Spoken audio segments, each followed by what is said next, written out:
Discover how a world famous man who nobody knew can help you build your business faster and more profitably than you ever thought possible.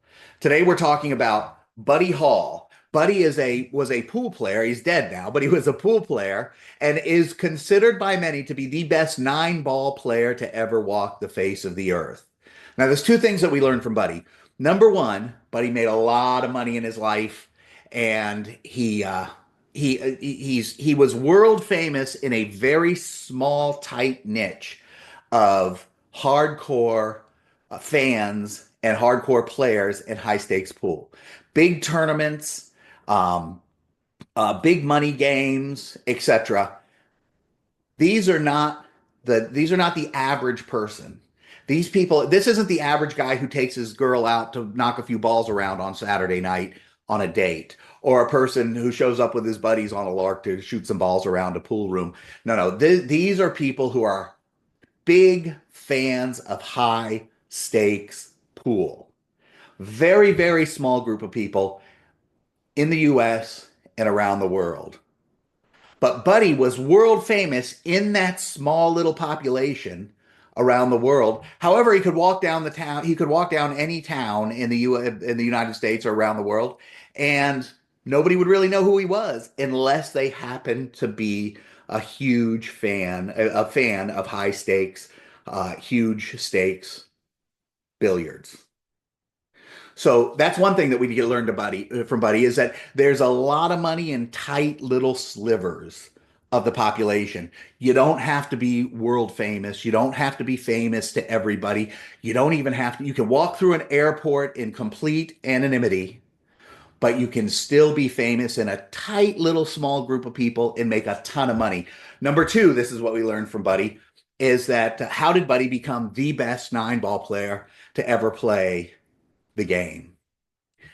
He did it because in Clearwater, Florida, there was a high stakes gambler. He owned a pawn shop, and he was a high stakes gambler named Clearwater Bubba.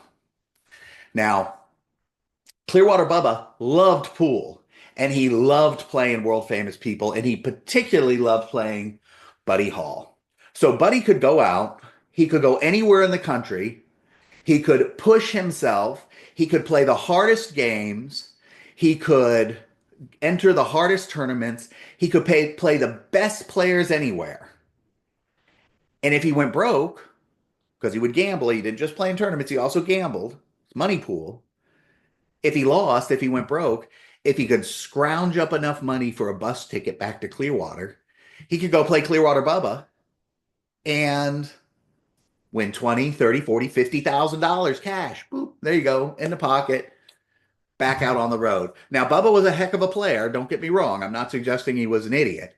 He was a heck of a player and he knew how to play, but he couldn't beat Buddy.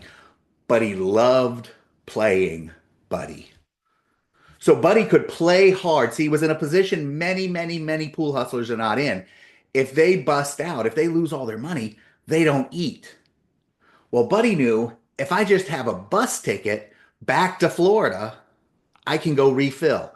And that's the idea of having a foundation for your business. Now, the foundation can be a milk cow client that pays you on a regular basis and that you know is going that so you know you have some revenue. It can be a stash of money that you have.